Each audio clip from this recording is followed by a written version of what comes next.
2023 대한민국 경제 정책대담.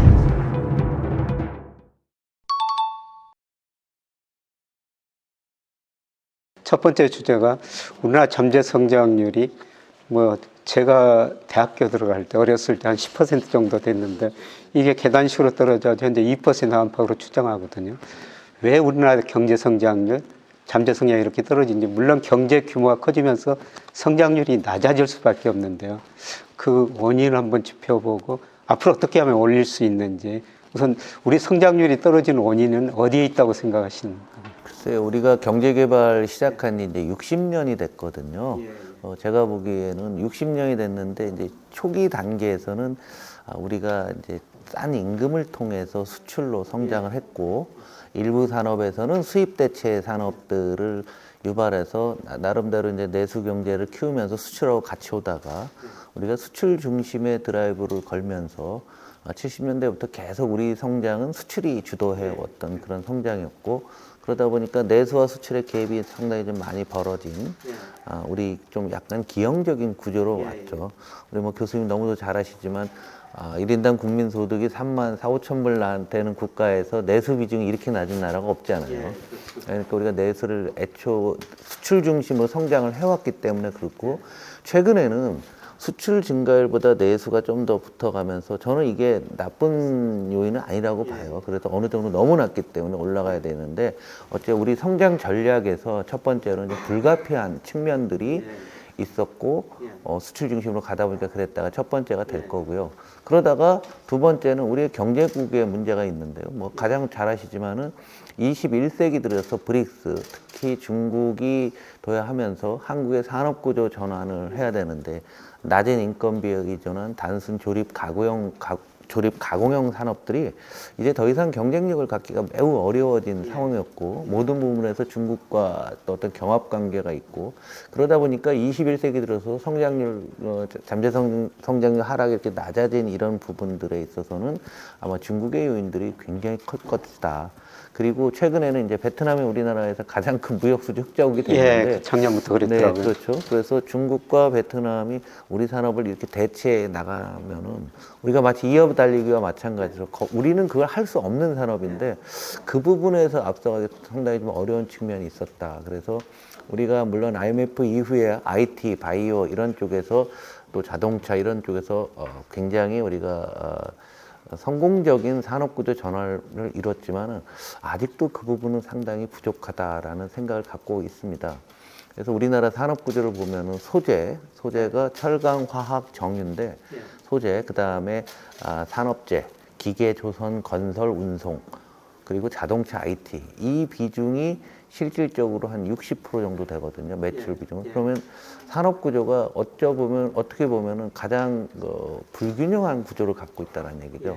그래서 인건비가 많이 들어가는 건 중국과 베트남으로 다 갖고, 우리가 가지고 있는 산업도 편중성이 상당히 심한데, 이 산업이 세계적인 공급광이 됩니다. 다 그렇지 않습니까? 공급광이 되다 보니까 우리가 성장률이 떨어질 수밖에 없었고요. 그다음에 이제 세 번째로 제가 보는 거는 이제 총요소 생산성이라는 건데, 우리 한국 사회가 이제 올해 경제 개발한 지 환갑이 됐는데 앞으로만 달려왔지 우리가 뒤나 옆은 둘러보지를 못했습니다. 그러다 보니까 우리 사회 많은 갈등적인 요소들, 그리고 이제 노동 공급에 있어서도 출산율이 많이 떨어졌던 것들이 이제는 지금 오니까 이제는 우리 경제에 영향을 주는 시기가 됐죠. 그래서 우리가 지금 많은 우리 사회의 연금 제도라든가 건강보험이라든가 다양한 사회 영역에서 우리가 3만 5천 불의 국민소득인 나라에 비해서 이런 부분들을 살피지 못하다 보니까 이것 또한 역시 내수가 성장 못하는 어떤 커다란 요소가 되고, 또 우리나라의 우리 이제 노사 문제라든가 또 사회 갈등 수준이 그렇게 컸기 때문에 딴 나라보다도 훨씬 더 심한 측면이 있죠. 사회 통합이라는 측면에서. 그래서 그런 것들이 우리 총요소 생산성, 자본이나 인력을 제외했을 때 한국이 좀 뒤떨어지는 부분이 있다. 그런데 이 부분은 요즘은 딴 나라도 우리나라 비슷해진 것 같아요.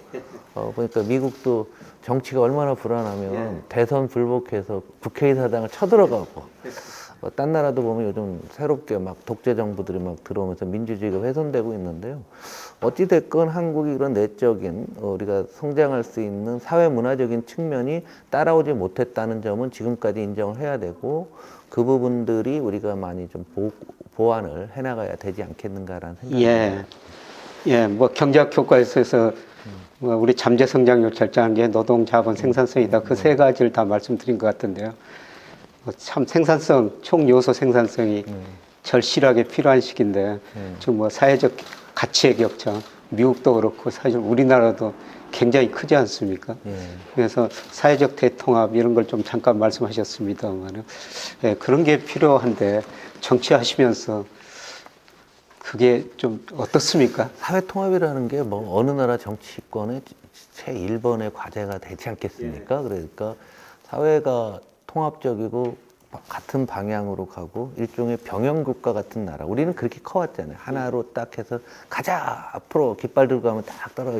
근데 그게 다 옳은 거는 아니라고 봐요. 그럼에도 불구하고 지금 같은 경우는 너무나 생각들이 좀 틀려지는 그런 상황이고, 더군다나 인구 구조를 놓고 봤을 때 베이비 부머가 이제 1년에 80만에서 90만씩 은퇴하고 계시는데, 이분들이 우리나라의 지금 선진국을 만드신 주역들이시거든요. 근데 이제 이분들이 생산의 주역에서 이제 복지의 대상으로 전환이 되고 있는 거죠. 그러면서 각자 생각들이 많이 틀려지는 거죠. 직업이 있을 때랑 없을 때는 차이가 굉장히 크더라고요. 그러니까 이 직업이 약해지면 아무래도 사회 전체보다는 개인의 어떤 미래라든가 개인의 이해관계에 더 집중하는 경우도 상당히 많이 있게 되고 하다 보니까, 뭐 딴 나라도 마찬가지겠지만은 우리나라도 이 사회 통합 문제를 지금은 어느 정도 해결해야 될 그런 상황이 된 것 같고, 그러기 위해서 정치에서 그런 영역들을 많이 해야 되는데, 이거는 뭐 제가 보기에는 저 같은 초선이 아니라 대통령이나 더 높은 정치 지도자들이 진짜 앞장서야 될 것 같은데, 이 부분에 대해서는 저도 드릴 말씀이 없습니다. 앞으로 좀 더 큰 일을 하셔야 되죠. 별 말씀을 하세요. 제가 우리 뉴스필에서 화면으로 보여드리겠습니다. 오늘 역대 대통령 재직기간 연평균 성장률 한번 쭉 그래프로 한번 그려봤거든요. 그래서 각 정부에서 무슨 정책이 있었는가. 그런데 대통령이 바뀔 때마다 성장률이 계단식으로 떨어졌고요. 이번 정부 컷이 정책 방향이 그 계단식으로 떨어진 성장 계단을 한번 올라서 보자. 그러기 위해서 자유를 강조하죠. 자유를 통해 가지고 혁신하고 도약하자. 그리고 나누자. 이번 정부 경제정책 방향이 한마디로 그것 같은데, 어떻게 앞으로 5년 대통령이 바뀔 때마다 성장률 떨어졌는데 어떻게 올라갈 가능성이 있다고 보시는 건지요? 근데 자유가 좋습니다. 시장이라는 게 보이지 않는 손에 올라와서 자유로워야지만 시장이 성장하고, 그게 가장 좋은 건데, 문제는 이제 그 추진하는 세력의 주체들은 자유가 아니라 개발 독재 시절에 교육받고 그것이 정상으로 알고 있는 분들이 주로 자유를 외치고 있어요. 그래서 굉장히 제 입장에서는 좀 앞뒤가 안 맞는다라는 생각을 하고 있고요. 되면은 좋은 겁니다. 두 번째, 자유를 한다 하더라도 우리가 낙수 효과라고 하잖아요. 냅두게 되면은 사회적 양극화는 피할 수 없다라는 것은 너무도 많이 알고, 우리가 80년대 이후에 신자유주의를 한 30년 해오면서 뼈저리게 느낀 부분이죠. 어느 나라나 이제 신자유주의가 사라진 지 지금 10년이 넘었죠. 저는 신자유주의 사라진 게 2008년 글로벌 금융위기라고 보거든요. 그때부터 사라졌는데 지금 다시 낙수 효과라는 기본 컨셉을 들고 나와서, 제가 보기에는 그렇게 쉽고 과거로 백을 한다. 과거로 백을 한 경제 사상과 경제 철학을 갖고 한국을 끌고 간다고 했을 때 더 큰 혼란만 있을 거다라고 보고요. 자유건 시장이 잘 돌아가게 하는 것은 상당히 중요하고 핵심적인 내용이나, 거기에 대한 보완책이 전혀 없고, 그리고 자유를 내세우고 있지만 실제로 지금 하는 것은 자유가 아니라 개발 독재 시절을 흉내내고 있는 이런 측면으로밖에 저는 보이지 않습니다. 이런 의미에서 국민의힘 국회의원도 이 자리에 계셨다면 어떤 반론 같은 것도 펼칠 수 있을 텐데. 반론을 저는 못할 거로 봐요. 그래요? 왜냐하면 누가 봐도 이거는 객관적으로 놓고 보게 되면은 이거는 전혀 잘못된 생각들을 갖고서 잘못된 방식대로 하고 있기 때문에 매일 같은 정책 실패들이 많이 나오고 있거든요. 그래서 저는 그 부분에 있어서는 반론을 못할 거로 봐요. 그래서 이제 개혁을 한다라고 했는데 그 개혁이라 했을 때 지금 연금 개혁, 저도 연금 개혁 진짜 20년 전부터 얘기했어요. 연금 개혁, 그 다음에 교육 개혁, 노동 개혁 뭐 이런데 이것만이 다는 아니거든요.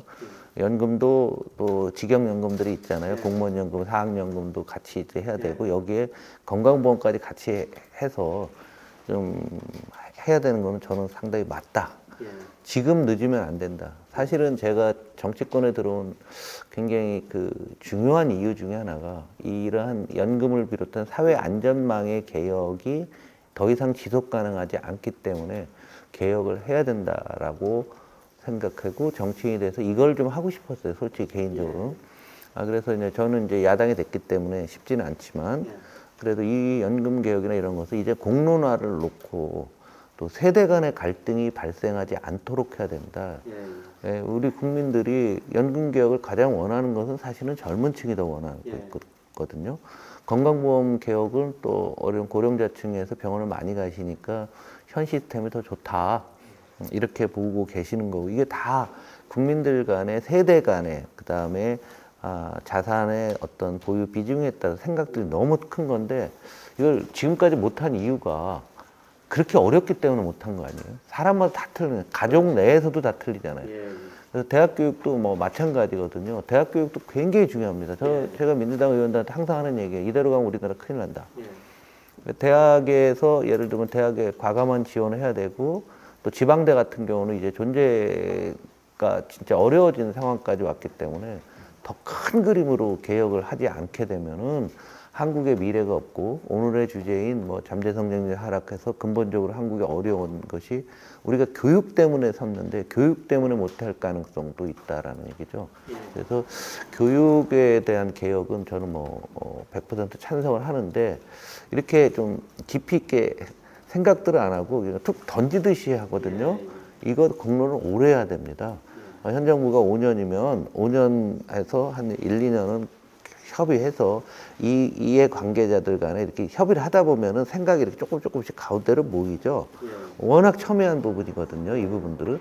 그건 너무도 이 난제를 풀기가 이거 연결되어 있습니다. 연금개혁, 노동개혁, 교육개혁은. 왜냐하면 이번이 가장 심각한 이유는 요게 뒤에 세대 간의 갈등이 껴있단 말이에요. 근데 우리 인구가 단군 할아버지 이후 인구가 쭉 줄다가 고원을 형성하고 꺾어지는 시점이니까 이 문제가 나온 거고 역사상 처음 하는 거니까 갈등이 그만큼 심각한 거죠. 그래서 지금까지 어려웠던 거고 한국만이 아니라 이 완만하게 인구가 늘고 완만하게 하락하는 유럽도 수십 년에 걸쳐서 아직도 제대로 해결이 안 되고 있는데 너무 쉽게 봐서는 안 된다. 그러나 꼭 해야 된다. 이 말씀을 드리고 싶습니다. 예, 개혁에 대해서는 다음 시간에 조금 더 자세히 좀 여쭤보겠습니다. 예, 마지막으로 정부의 역할에서 좀 여쭤보고 싶은데요. 예, 국제결제은행 통계에 보면은 우리 기업 부채가 작년 2분기 기준으로 뭐 GDP 대비 107% 세계 평균보다 높고 가계부채는 105%로 세계에서 가장 높은 나라 중에 한 나라죠. 예, 그런데 정부 부채는 작년 2분기 기준인데 국제결제은행 기준이면 45%로 우리가 정부 부채는 제일 낮아요. 이런 측면에서 정부의 역할을 한번 우리가 생각해 볼 필요가 있는 것 같습니다. 그럼요. 그거는 이제 하나의 이데올로기, 정치 철학과도 관련이 될 텐데요. 코로나 기간 중에 우리나라가 이 GDP 대비 이제 코로나에 쓴 비용이 한 8% 정도 GDP 그만큼 늘었거든요. 8%. 근데 딴 나라들 보면은 뭐 다 15, 16, 10% 중반대로 코로나 기간 중에 재정 적자가 늘어났습니다. 근데 그 기간 중에 딴 나라들은 민간 부채가 안 늘고 한국은 가계 부채가 10% 이상 늘었거든요. 코로나 기간 중에. 두 개를 합치면 정부가 늘어난 거랑 가계가 늘어난 걸 합치면 다른 선진국과 한국이 똑같아요. 이제 우리나라는 선진국이고 또 파이가 그만큼 커져 있는 상태이기 때문에 우리가 성장을 하려고 하면은 어느 정도 뭔가 어딘가 돈을 투하를 해야 되는데 우리는 정부가 역할을 가장 적게 하고 민간이 빚을 내서 코로나 위기를 넘어갔다라고 볼 수가 있습니다. 이 부분에 있어서 지금도 논란들이 많이 있고 퍼주기 뭐 했다 하는데 다른 나라 분들이 정말 웃을 거예요. 한국 같이 하는데 무슨 퍼주기를 했다고 하는 건 그런 논쟁 자체가 참 이상한 사람들이 그런 말씀을 하시는 것 같은데 숫자로 다 나오지 않습니까? 그렇죠. 뭐 교수님도 잘 아실 거고요. 네. 그래서 거저가 없듯이 공짜 점심이 없듯이 우리가 코로나 위기에서 가장 먼저 탈출한 국가잖아요. 중국은 예외를 했을 경우에. 그런 그 배경에는 민간의 가계부채가 늘어난 부분도 굉장한 역할을 했다라는 거죠.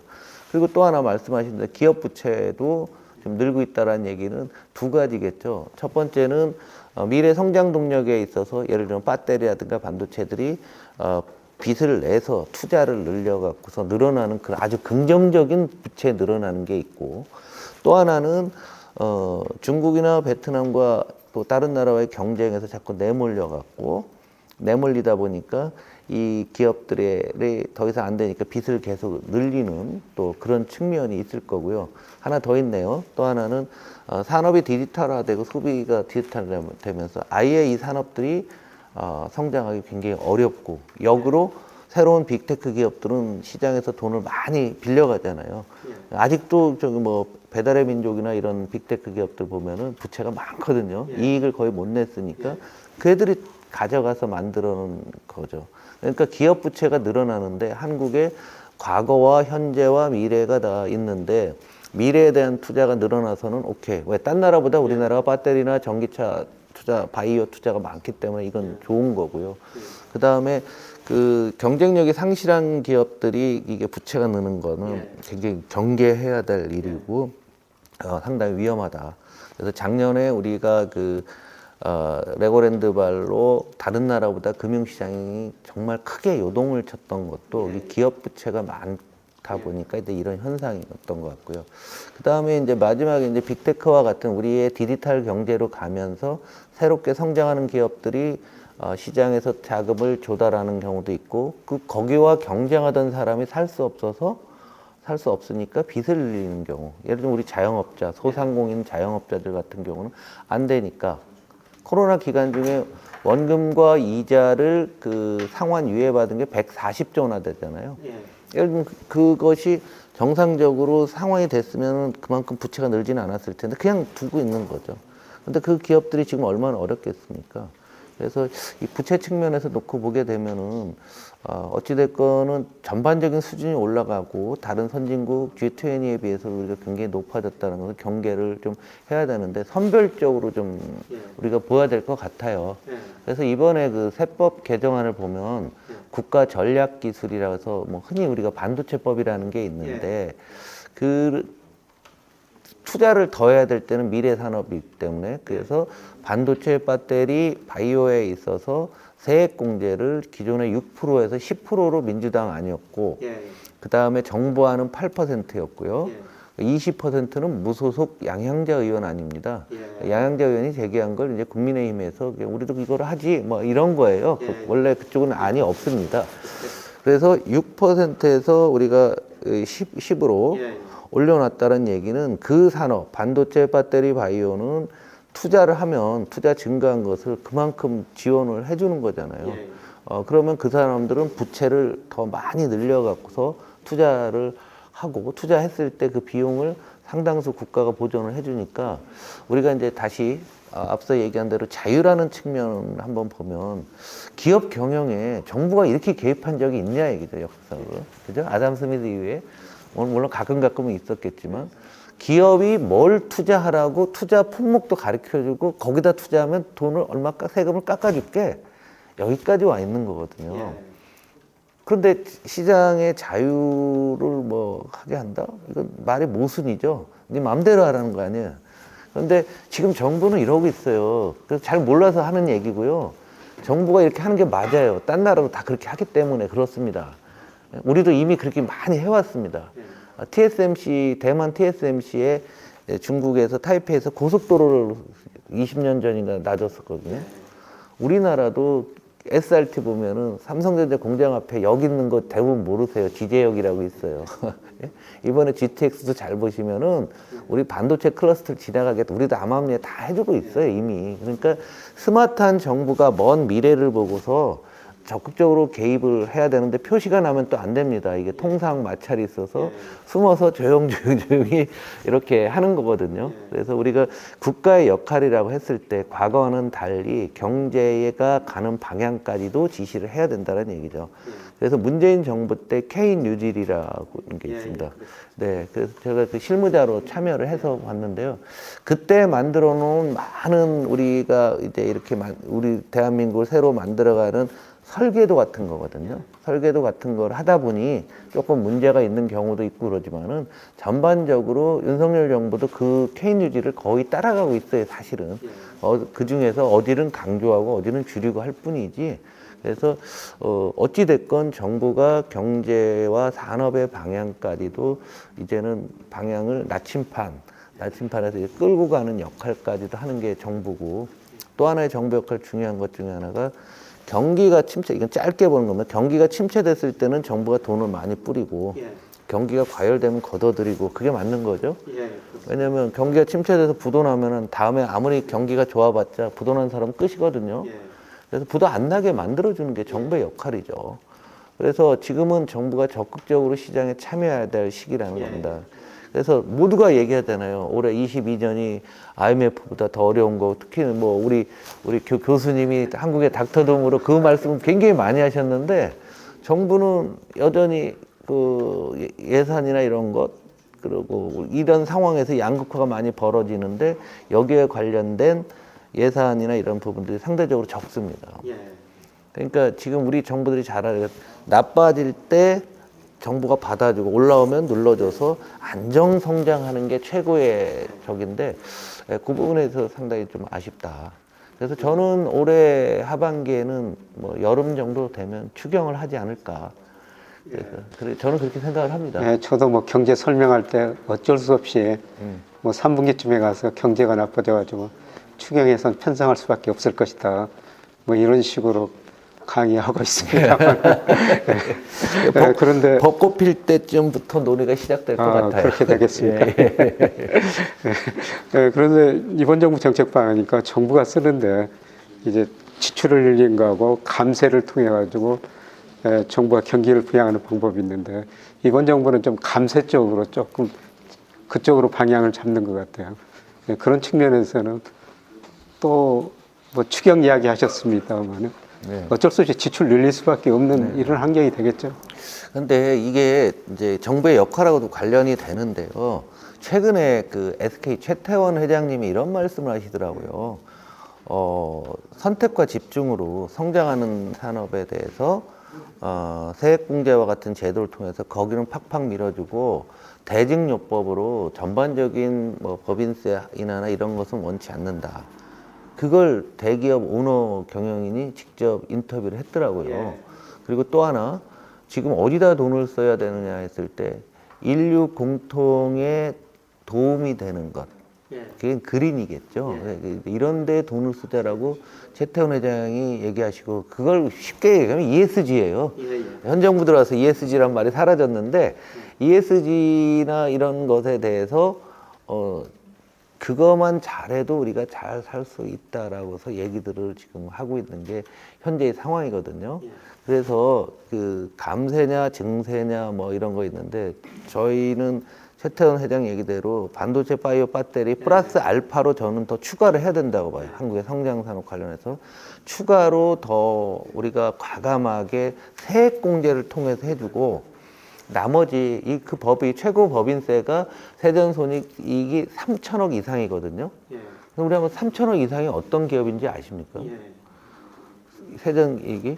그거 뭐 우리 기업으로 따지면 한 10% 정도. 10%도 안 되죠. 100여 개 되는데요. 작년 21년, 22년 기업 이익이 좋아갖고 130개, 40개 될 겁니다. 상장기업 기준만 놓고 제가 다 들어봤어요. 봤더니 제일 많은 게 금융기관이에요, 일단. 금융기관에 법인세 1% 깎아줘도 아무 영향 없어요. 금융기관에 뭐 예를 들면은 은행, 증권, 보험이 엄청나게 많고요. 그 다음에 지주사들 있죠. 지주사들이 또 많습니다. 그런데 지주사는 그 배당하라고 있는 회사예요. 거기서 세금 1% 깎아준다 안 깎아준다 별 의미가 없어요. 그리고 빅테크 기업이 몇 개 있습니다. 근데 빅테크 기업은 지금도 그 비난을 많이 받고 있잖아요.